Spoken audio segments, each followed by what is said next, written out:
Yo, what it do? We back with another great episode. You know what it is, man. I'm the voice of the culture, man. I have a very special guest with me, man. I mean, this cat goes back almost 30 plus years, and this is reality.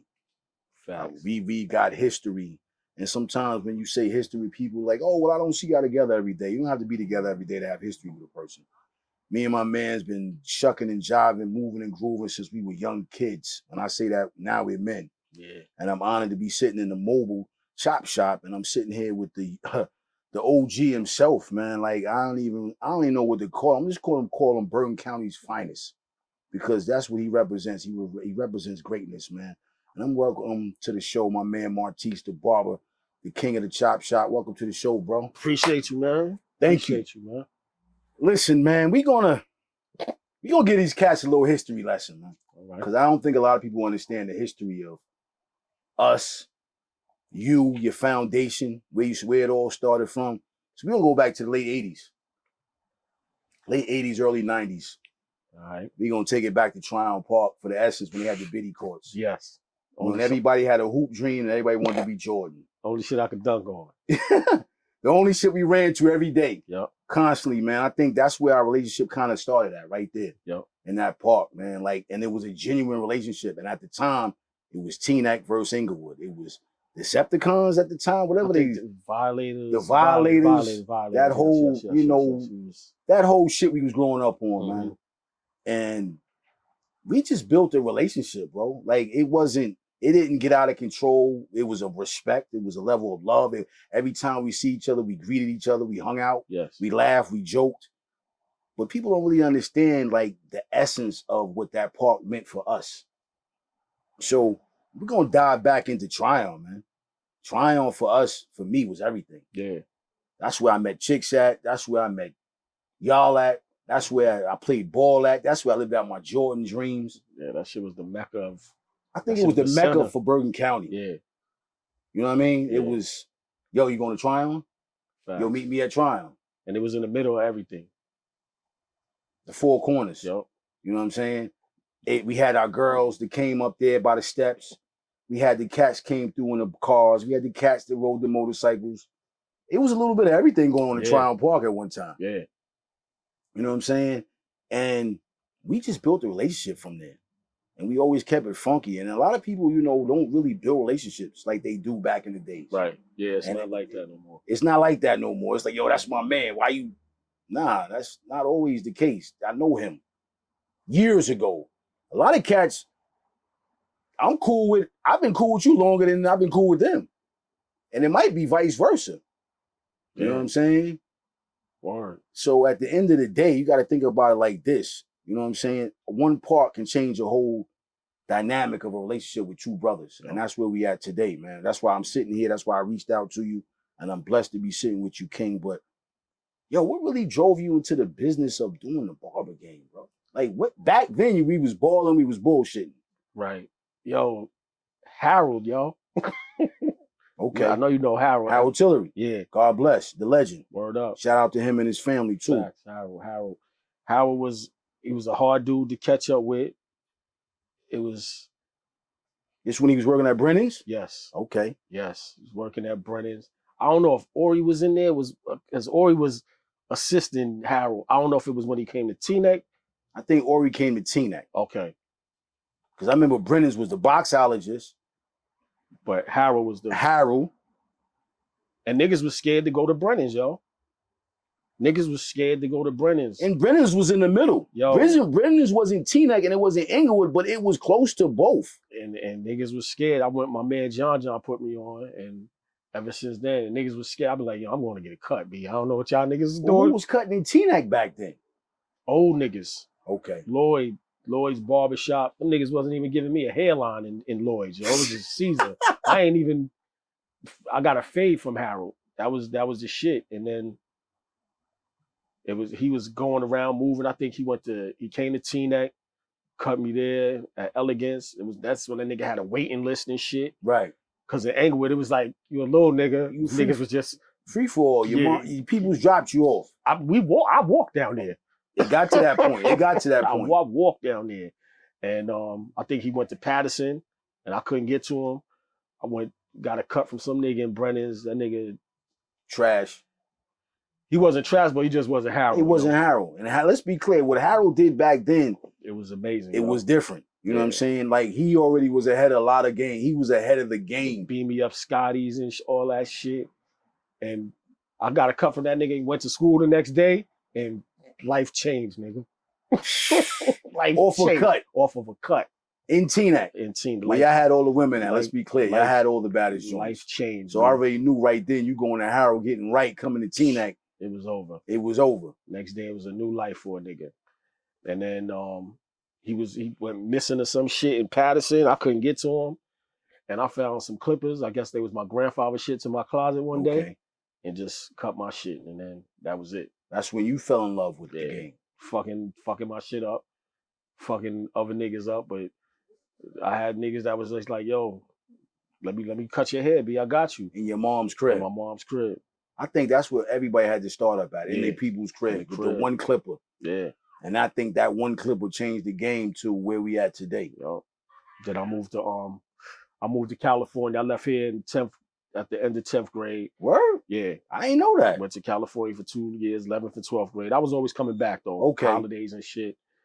And I met this girl, Stacy Cuts. Okay. And cause niggas in California wasn't really getting phased. Niggas had bowl cuts, jerry curls and shit like that. Definitely back then it was retarded. It was jerry curls. Yeah. And I see this kid in school, one nigga had a fade. Shit was blended. And the nigga came to me because I had on like some New Balance, just the whole New York jerseys, you had that vibe. East Coast vibe. He was like, yo, son, where you from? I was like, I'm from back east and shit. And he was like, who cut your hair? I was like, I cut my shit. I said, who cut your hair, nigga? He was like, my sister cuts my shit. And I was like, what, nigga? And it's funny because Back then it was a little far-fetched to find a chick cutting hair. Let's be clear. Definitely. Okay. Definitely. But the crazy shit is, I was looking in a magazine one day. I was at my aunt's crib and I looked at the magazine and there was some haircuts and they had designs and shit. And I'm like, damn, this shit is dope. I ain't know who the fuck it was.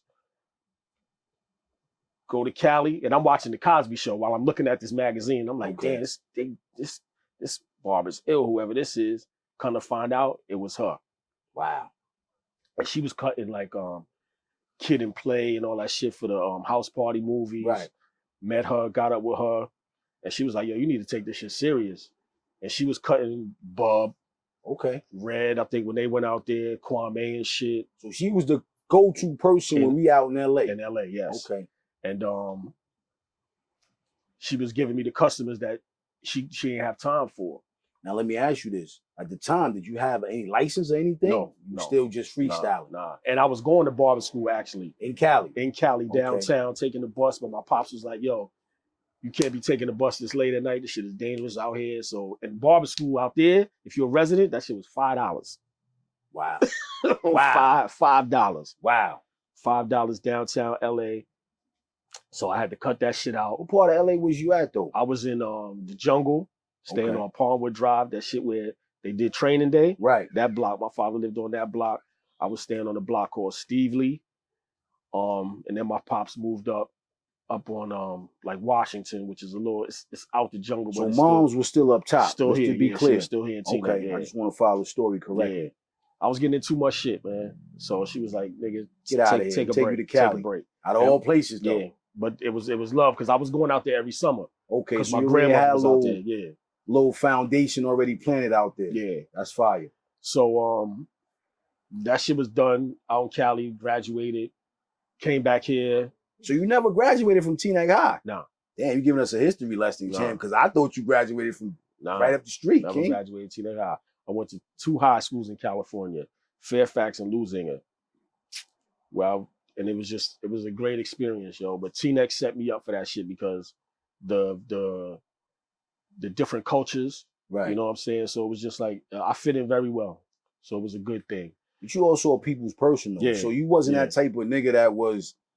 I'm like you never had that mentality. I'm from New York. Y'all ain't fucking with me. Yeah, nah, none of that. You always gravitated to yo. If I fuck with you, I fuck with you. Exactly. And I think that was always the great thing about you. Not always, but that's always been who you were, bro. Right, you never kind of been on this line. Like I'm gonna draw a line. I fuck with everybody. Right. If you don't fuck with him, that's on y'all, nigga. But I'm going to see my mans. You could come, nigga. Y'all could try to work that shit out, or It is So you what it is. graduated high school. What year is this? 91. Okay. 91, graduated. Came back out here for the summer. Now, while you brainstorming, 91, you graduate high school.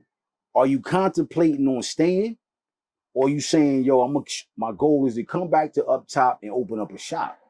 All right, so I went to, my art teacher gave me a scholarship for Otis Parsons, the art school. She gave me a choice. Listen, you could go to school LA, Paris, or New York. Come back here. My mom was like, I got a job set up for you for the summer. I was like, yo, Ma, I gotta go to this this little course for this art school. She was like, nigga, you are going to work. You ain't gonna be out on these streets. I was like, I'm telling you, my teacher got me a scholarship. All I gotta do is take this summer course. She ain't believe that shit. I went to work at this camp. She was like, after the camp, after you work the camp, make some money, whatever, you go and then you go do that. Then you gonna do what I got planned. Right. So I finished that up. I finished up the camp shit. Still cutting in between though. I'm still cutting my shit while I'm at the camp. Okay. And I didn't want to go back to California. Wow. I wanted to. I ain't gonna lie. I was homesick out there. Okay, I respect that. I was like, yo, I gotta get back. But I was coming back all the time, but niggas was still doing the same shit. Niggas wasn't like. So, you wasn't here for the Philip Penalty situation? No. Okay. And my grandmother got me a ticket to come back. And my mom was like, you're not coming back during this shit. This shit is crazy out here. That's crazy. She was like, you're not coming back. I never knew that, bro. I thought the whole time you was here, King. Nah. She was like, you're not coming back for that shit. I came back 91. Basically, nobody saw me until like September of 91. Okay. I was working at UPS. My man got me a job. I hated that shit. And he was riding on Teaneck Road. And I was cutting in his basement, hitting that nigga off with bread, like just renting out his little. Still, did you have the certificate yet? No, not at all. Not at all. Okay. So you just still grinding? Just grinding. With one pair of clippers. One pair of clippers. No trimmers. Wow. Just one pair of clippers. No blade access, no nothing. Nothing. He driving down Teaneck Road. He's like, yo, Tease, there's a shop about to open up. That was Dre Corner Cuts. He was like, from Wonder Bread. Yes. Right. The original. The hostess. He was like, yo, they opening. I was like, word? All right. Shout out to Dre on that too. Yeah. He's like, I was like, let's see what's up. Went over there, he's like, yo, I got you an interview to go over there and cut. I was like, nigga, I ain't got nobody to cut. Nigga, you got dreads, what the fuck? We driving down the block, we see Billy Robinson, Bill Blast. Yo, you need a cut? Come on, nigga. He was my test. Right there on the spot. And it was Brenda was in there, Dre Moms, God bless. God bless. And Chucky, God bless. God bless. I went in there, cut. I ain't had no sprays, nigga, nothing. They was like, where's your cut? I was like, this is it. I did the cut in like 15 minutes. They looked at each other. I don't even know if Dre was there because Dre might have been in school. I don't even know if he was there. But they was like, yeah, you got it, yo. And it was on from there. And I was still working at UPS, but that UPS shit was whack because it was like from 3 in the morning to 8 in the morning. Yeah. Niggas was going to the rink.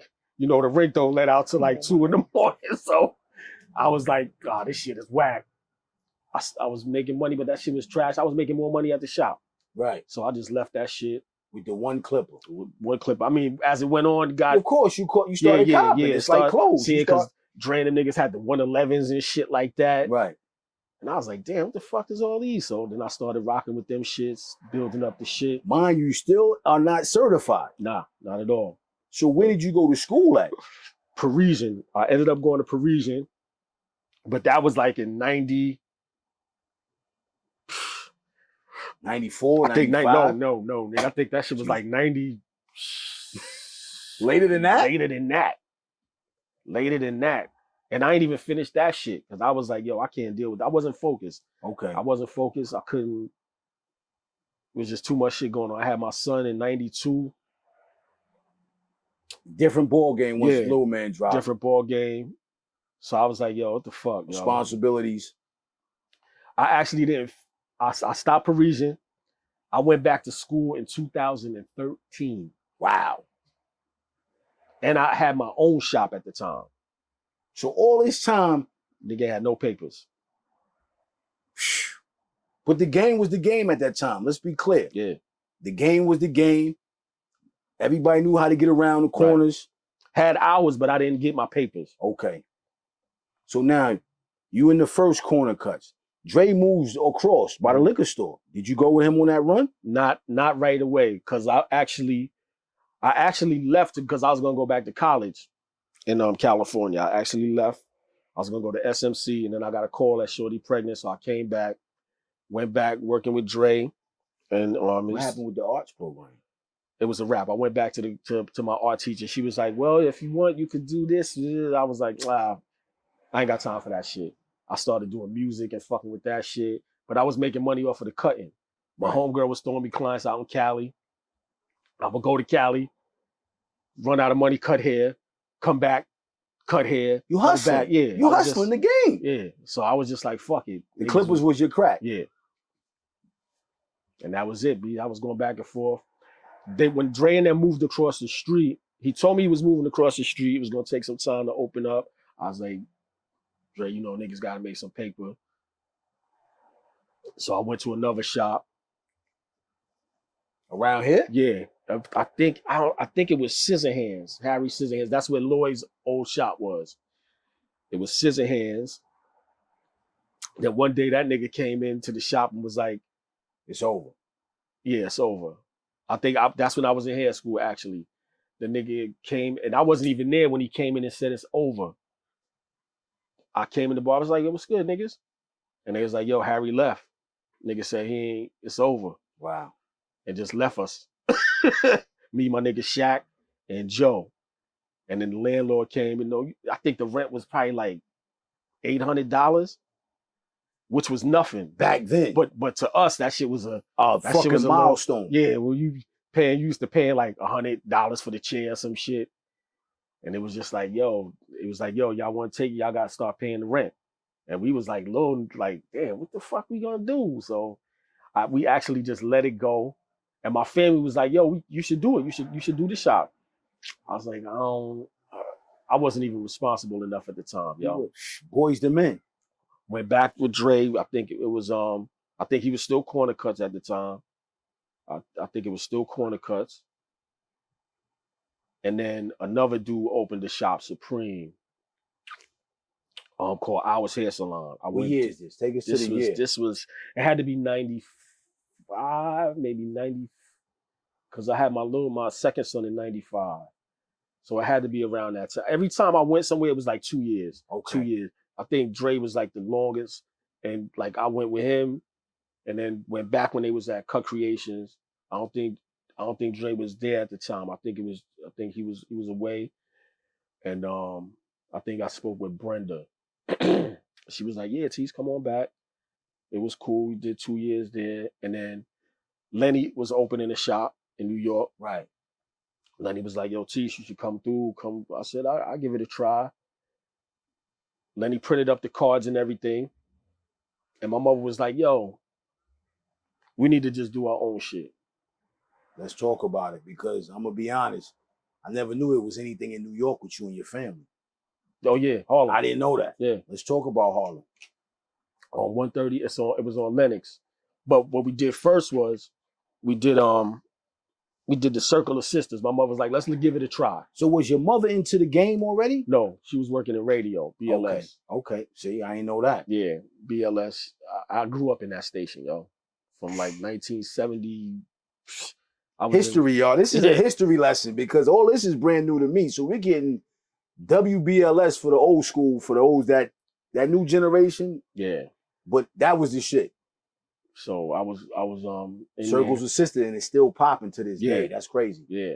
And she started that shit. She was in promotions. Okay. So she got us a booth in the Circle of Sisters. She was like, "Let's see how it works." Okay. Which was smart. She wanted to do natural hair. She was like, "Let's do a shop and have like the barber and the natural hair in there." I was like, "All right, Mom, we'll give it a try."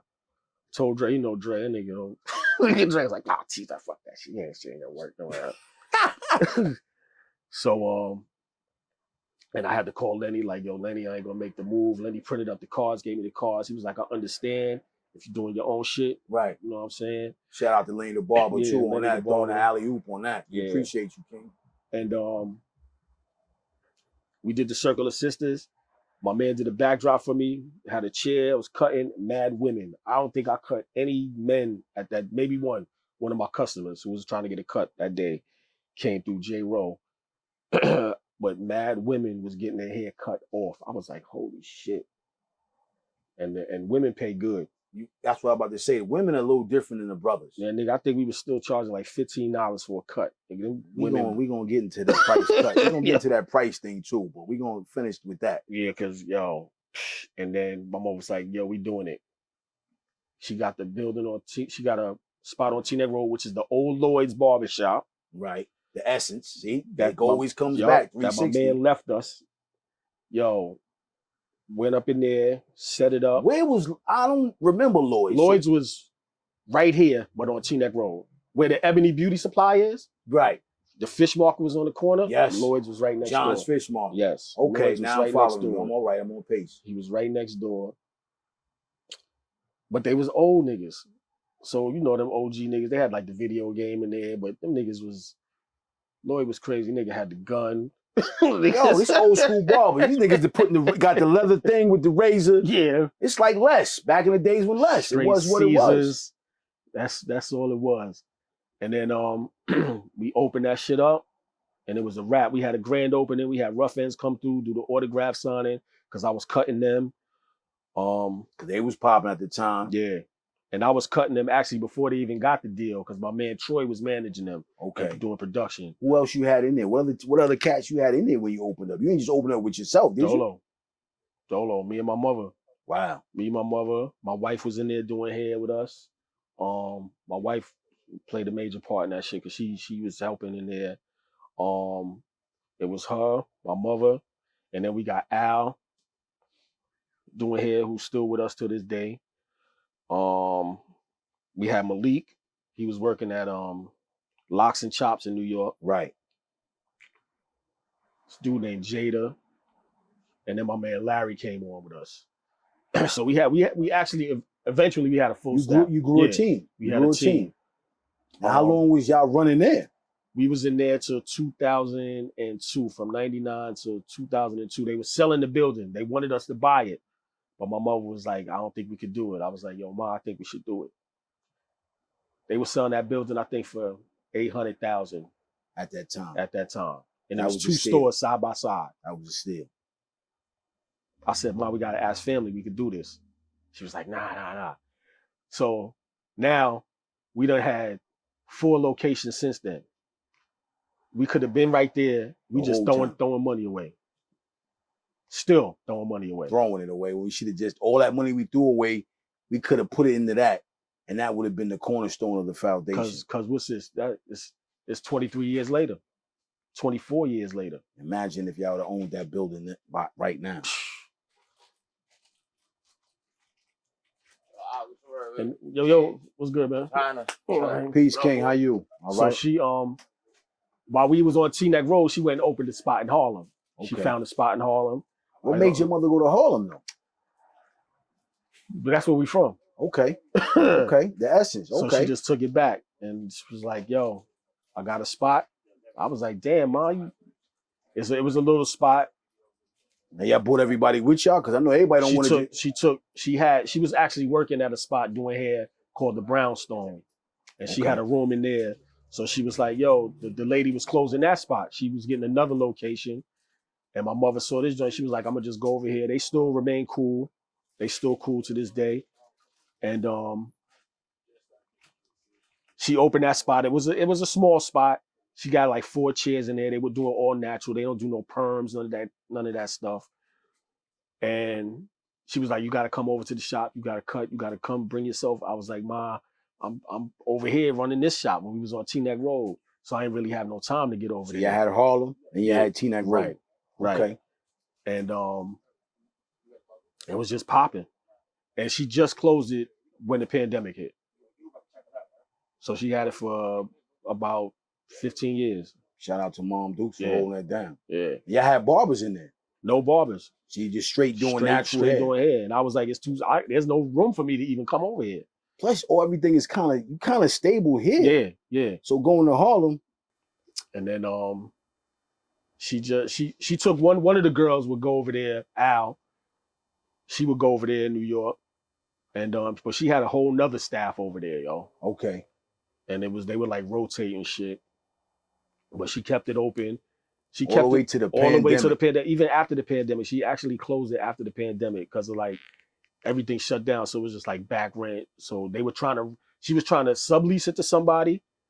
And I was telling this dude, one of Lenny's old barbers, this dude named Marlon, who actually got killed a couple years ago. Cause I was telling her about him and my cousin was telling him about the shop. So we was talking through my cousin, but he got murdered. Okay. And then that was that. And she was like, I'm gonna just let it go. Okay. And I was like, bet. So you and your mom been rocking Yeah. the whole run. Yeah.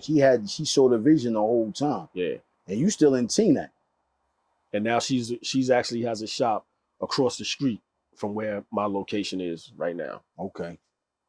Now let me ask you this. Didn't y'all have Twisted? No, she was right next door to Get Twisted. Okay. New Lock and ChopShop. Now that the sign is still up there. I never went and got the shit. Right. Now, how was that a conflict of interest at the time? No. Okay. Because they do totally. My mother does this thing called sister locks. Okay. Well, she does regular locks too. She has stylists in there that do braids. They don't use any chemicals in her shop. Okay. Everything is natural. So she does this thing called sister locks, and you got to be certified for that. Okay. She got certified, and 2 of her other girls are certified. Okay. And that shit is some shit that takes like 2 or 3 days. Right. So sometimes clients come from all over America to get that shit. Right. It's not just any old. Yeah. Right. So you talked about the pandemic. I want to talk about that for a minute. The game changed during the pandemic. Changed. The price changed. The business changed. It's no more $15, $20 haircuts. Nah. Well, that shit was out the window when I left Dre's shop. Okay. But now we talking pandemic money. We talking $70, $80, $35, $40. In my shop. Why the shift? Well, because it was a hiatus? My price point was always above $25. Before the pandemic. Before the pandemic. Okay. And we have like a menu in my shop. And I always I was always working off of appointment. I would spread the appointments out so I could take walk-ins, but I was always on some appointment shit. Just so I know. Before the pandemic. Yeah. So when I got my own shit, I just made it different. Like I shit look like a garage inside. I was just like, yo, we gotta be different. And my mother put me on that shit. When we went into me going into the salon atmosphere, it just took it up another level. When I was at Ours Hair Salon, people was paying like $30 and $40. I remember a dude came and got a cut for me that does hair. And I told him I was like $25. He was like, what? He was like, all that work you just did? Threw me $50. I was like, oh shit. But even when we was at Dre's, like them hustling niggas was coming in, breaking us off like $50, $100. Right. I was just like, damn, yo. And I think people don't understand that. I think a lot of cats don't understand that it really, the pandemic price really wasn't the pandemic price. Yeah. Cats was throwing you bread if they fucked with you. Mm-hmm. Let's just be clear. Especially if they needed that. Yo, I need that cut, beyond. What we doing? Yeah. Money talk, bullshit run the marathon. Yeah, yo, so, but and then some niggas would pay for everybody cut in the damn shop to let them go. So the game has always been the game. It's just a lot of people wasn't able. I think personally, I always respected the game. I've been around the barbershop my whole life, from uptown to even going out of state, living in North Carolina. I always played the barbershop because the barbershop is our home base. And a lot of people was like, oh, the price is this, the price is that. And truthfully, man, I mean, I've been fortunate to be blessed to always have my whole crew be barbers. Mm-hmm. So me, give you $20. And it was times, I had to give you $40 because I understand the line is back. I need this. I got to get out of here. But when the pandemic hit, everybody's, yo, these prices, they charging this. And let me tell you, during the pandemic, I wasn't cutting no fucking hair. So you stayed away from the game. I had to select. My son had a stroke right before the pandemic hit. So I wasn't trying to fucking be around nobody. I didn't know what the fuck was going on. Shout out to Natural Vibes. Yes, on the shots. And on the water too. Come check them out too. So you wasn't playing the barber game. Yeah, I wasn't out here fucking around. Okay. Niggas was calling me. I'd be directing niggas how to cut their hair, telling them what clippers to get. But I wasn't.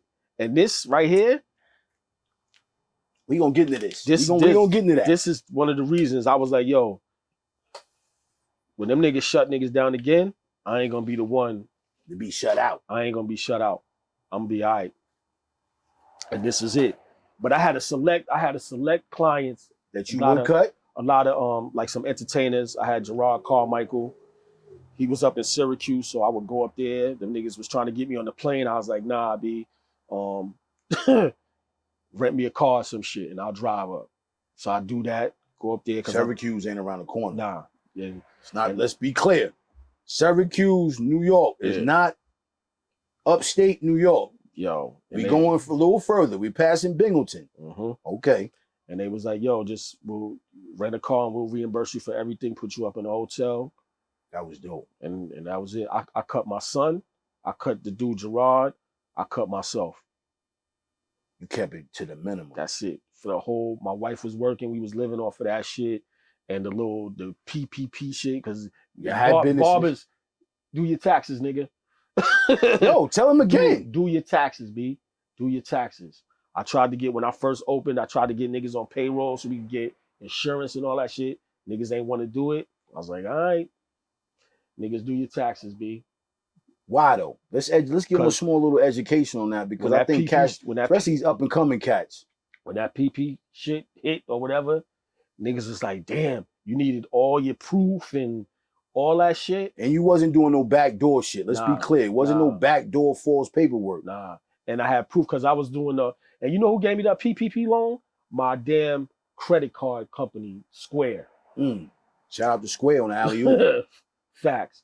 Because the banks, they wanted all the paperwork and all that shit, even though I had it. But Square had everything, all my income, all the credit cards. They had everything. Like, yeah. It was just right easy. there. And they saw how I was spending the money also. So they saw what they knew you wasn't being reckless. Exactly. It wasn't coops, wasn't lavish trips. Right. We wasn't going to the Diamond District. Nah, none of that shit. We not trying to perform. We keeping everything business and official. And they was like, yo, they gave me full forgiveness. Even though they didn't give me a lot of money, but not the point. They gave it to me. They gave you something, you know what I mean? And that beats a blank. Facts. So the pandemics, the PPP hits, you quiet storming, you're not really racing, you're not chasing. Wifey's kind of doing what she's doing. Yeah, because she was working. She was able to work. She was working for her cousin's construction company. So they were still rocking. Okay. The van that we're sitting in right now, the Sprinter. What made you jump into that? Was it the COVID? I was talking about it way before, because I do a lot of entertainment people. So when they call me, I got to go to the hotel, cut them. But you could have easily hopped in the whip, had your briefcase and everything. And that's what I was doing. But the situation be uncomfortable. The light ain't right. I'm standing in the tub. The nigga sitting on the toilet. The chair too low. I was Can't adjust it. Yeah, fuck that shit. I was like, yo, I'm going to get the van. I was getting an oil change on my Jeep one day. I seen this shit. I said, yo, let me see if they'll let me get out of here with this shit. I was like, yo, I'm trying to do this. They was like, yeah? You think that's going to be I was like, trust me, shit was empty. They was like, well, let's do the paperwork, see what happens. Did the paperwork. I left my Jeep there and drove home in this shit. Sacrifice. Not left it there as in no. Like I need the coach. I know what you're saying. I'm gonna pick my Jeep up, but I'm bringing this home. Yeah, exactly. And I need everybody to understand what we're talking about right now. We're talking about sacrificing for the future. It's not always something that you may understand at the moment, but my man just explained to you, he saw the bigger picture a long time ago, and he had an opportunity and didn't waste any time to jump on it. And I feel like a lot of us waste a lot of time debating, should we jump on it? Oh, I don't know how this FY. Yo, if you have an opportunity that makes sense, I'm looking in the camera, it has to make sense. Yeah. And he had enough understanding and wisdom of the game. He knew it would make sense. So you get the sprinter. And I called, and it's funny because I was like, yo, Mom, I called my mother. That's my mother is like the backbone, the bread and butter. If I need something quick, fast like that, investor, she's there. She believes. Y'all already been in the game. Y'all been rocking since the womb. Y'all really been rocking since the womb. Facts. She a hustler, and that's where I get my hustle from. My mother, because she be on her shit. And I called my wife. My wife thought I was playing. She was like, yeah, you bugging. You ain't. She thought I was playing. Because I was talking about this shit for mad long. Right. So you saw the vision, because a lot of cats already got it. Yeah. But nobody in Bergen County has executed it. And I called my mother. I was like, yo, Ma, they got this van. What you think? You think you could make money? I was like, all these funny situations I be in when I go to cut hair, and you just hop in the whip. She was like, fuck it, do it. They gave me that shit. I came home with that shit. One of my barbers, Mike, is a carpenter. Shout out to Mike. He was like, yo, he helped me put the station up. He bolted the chair in the floor. I ain't had none of this other shit like the AC, the heat. I was just rocking, like freestyle. Yeah, like fucking we good. We'll get it as it comes. Yo, and then I was like, damn, but the winter gonna come. What the fuck I'm gonna do? I was going to all these places, looking at shit on online YouTube, and I was getting distracted because people was putting cribs in their shit. I'm like, damn. Focus, nigga, focus on what you gotta do. Station, chair, heat, AC, some insulation. Did that shit, got the water, the sink. I actually just broke my sink, so I gotta go get another one. But that's the water tank down there. Okay. And all the water fixture shit is right behind this wall. Hey. All right. And then, boom, one of my clients hit me. Yo, Cheese, I need you to come. Dhani Jones used to play for the Giants and the Eagles and the Bengals. He retired at the Bengals. Khalil, now this is the man right here. This is my man, Black Fencing right here. Please, King, how you doing, young? All right. And he was like, I went to go cut him at the hotel. First time. So you pulling up in the whip. Pulled up. What's his? Because he was fucking. He said, Chiefs, I'm in the lobby right now. I didn't check into my room yet. I was like, oh, that's great. I was like, come on, I got the van. He was like, what? What are you talking about? I said, I got the van. He was like, what van? I said, I got the mobile shit with the barber chair in it. Talking shit, shut my the nigga. fuck up, Chiefs. That nigga came outside. He was like, get the fuck out of here. He started taking pictures. Then the security dude came out. He's like, yo, what the fuck? Dhani got in the chair, got a cut. He started taking pictures and shit. He threw that shit on his gram. Every time he comes up to New York, yo, Tease, I need you to pull up on me. He pulls up. I pull up. He come outside. I pulled up on my man Gerard Carmichael. I'm in front of his crib. He's walking by. I honked the horn. Cheese, what are you doing in this creepy white van? I was like, look inside. Holy shit. Cutting him. Method Man. Now, not to cut you off. I feel like this as a hustler, because you're a hustler. That had to do something to you. Like, when cats is like, oh, whoa. It's like, yeah. I knew it. I knew it. It's like that. That's that touchdown. Like, yeah, I knew it. This is exactly the energy that I knew that was going to happen when I pull up. Yo, the game changer. I was due the pandemic. Meth was doing a lot of shit for Power. Right. But you know they wasn't going nowhere. Right. Niggas couldn't. So my homegirl Stacy, California. You still intact with her. Allie, every time she got a client that comes to New York, hit up Tease. They ask for a barber, hit up Tease. Hit up Tease. Time out for the culture. This is the reason why you don't burn bridges. We're talking about from Cali to up north. She didn't have to do that, but she respected the level of the game that my man brought to the game. and she already knew it. Don't go nobody else. Go Come see to my my man. people. He's going to take care of you. He's going to do you right. It's also about professionalism. Yeah. That's the key to this. We out here playing games, want to take pictures with everybody, but everything ain't for everybody. And we also have to stay on the track. And I'm only saying all this for your up-and-coming barbers, up-and-coming entrepreneurs. Whatever you're doing, you have to stay focused and stay professional and respect your partnership, because you can't go nowhere without having a team. That's a team from Cali that he built all the way now to this day to be able to throw alley-oops to get him to the way he's at today. I just want to let y'all know that for the culture. We got to stop burning bridges. Yeah. Right. And vice versa. If I got a client that's going to Cali, even though she ain't got time most of the time. But it's just the fact that you just, yo, I'm doing it. You may not be ready, but yo, listen, you figure it out. And she be throwing me the alley-oop all the time, yo. I'm cutting yesterday. I cut Daniel Kaluuya. I've been cutting him before the pandemic. Dude from Nope and Get Out. Right. He did a GQ photo shoot yesterday. Hit me up. Yo, Daniel needs you. Can you do it? Damn right. I'm there. Winston Duke, from Us movie.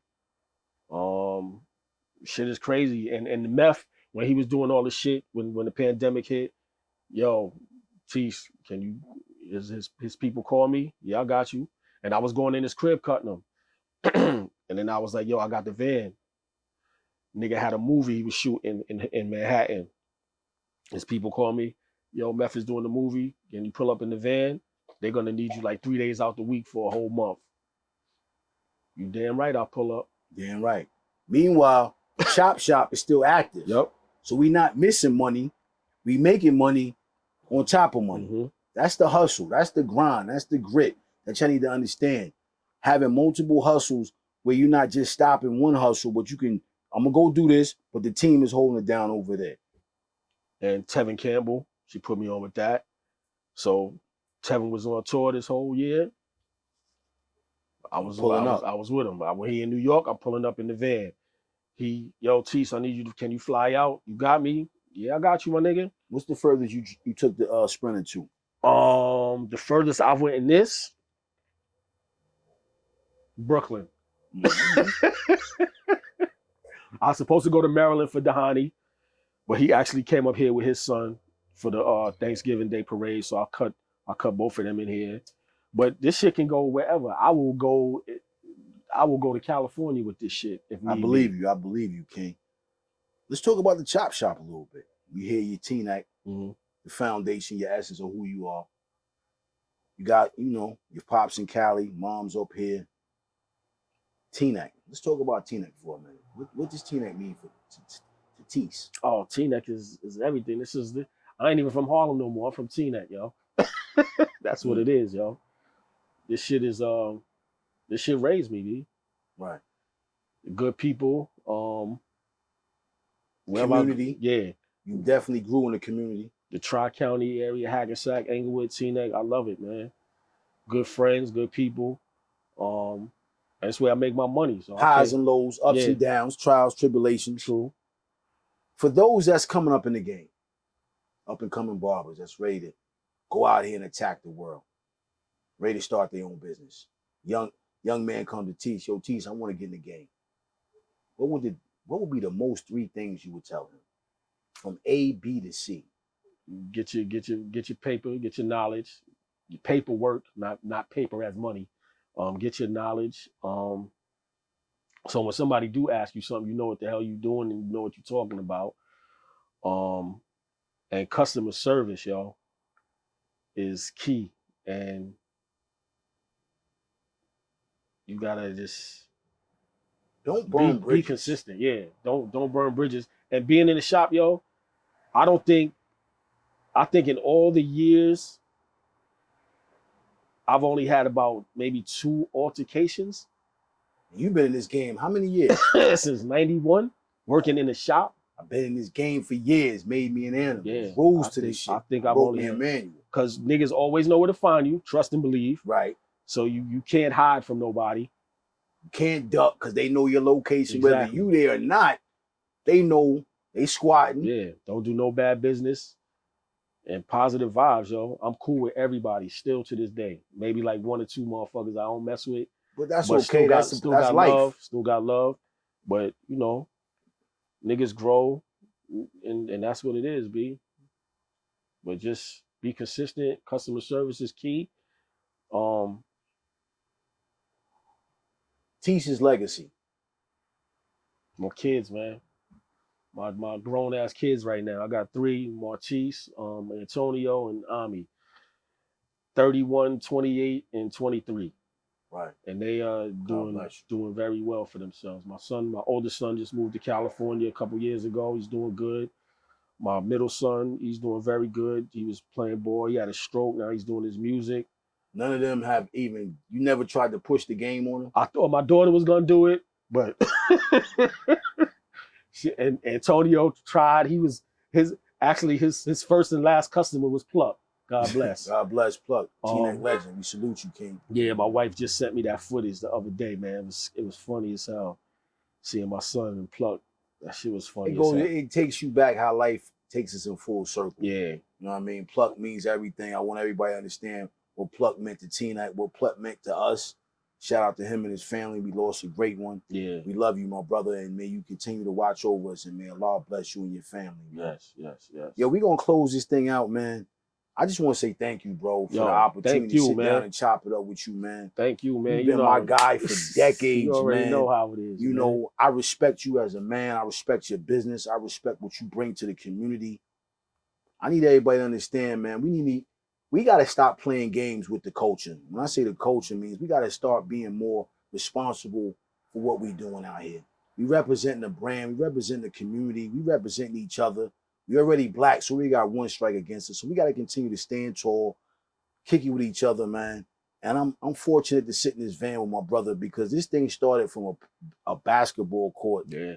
And probably some hoop dreams that deflated. But here we are today, boys to men. I'm a father. He's a father. Married man, same as I. It's just life, and we lifing. But I'm able to sit here, my brother, and I respect it. Yo, man, anything you want to tell the culture before you want to close out? We at 1350 Queen Anne Road, the ChopShop Barbershop, 201-837-CHOP, 2467. Cell phone, 551-335-7867 for the mobile unit. And it's not just for me, yo. If anybody ever want to rent this, they need it, hit me up, B. I spread the love, man. You know what I'm saying? I also do events. Like I did a church event for back to school. I was up there for 3 hours cutting kids for free. Next year I'm definitely gonna need help because that shit was a lot of work. But yeah, we here, man. The ChopShop, man. The ChopShop 1 on Instagram. The ChopShop NJ on Instagram. We here, man. And I don't post a lot of the entertainment clients because they're my clients, but they came from somebody else. So I'm just like the side nigga. It don't matter. But you know we still mean? Everything for everybody. We active. Yeah. That's the most important thing. But they always come check me when they're in New York. And shout out to your staff. Yeah, shout out to my staff, Larry, Mike, Ock, Al, Rush, who's on maternity leave. My mom's at New Lock and Donovan, and peace to all the other shops too, man. We don't show no hate and no shit like that, man. I got love for everybody. And we here, bro. Peace. Yo, you know what it is, man. It's your boy. I'm the voice of the coach. I'm sitting here with my longtime guy right here. Had to share the spotlight on him. Let the Bergen County know as we get ready to close out the holidays and years. Everybody stay blessed, stay active. It's your boy, the voice of the coach. You know what it is. My guy, we up and running. Love is love. One. Peace. King, this is what I'm talking about. All right. Thank you so much for the opportunity, brother. Man.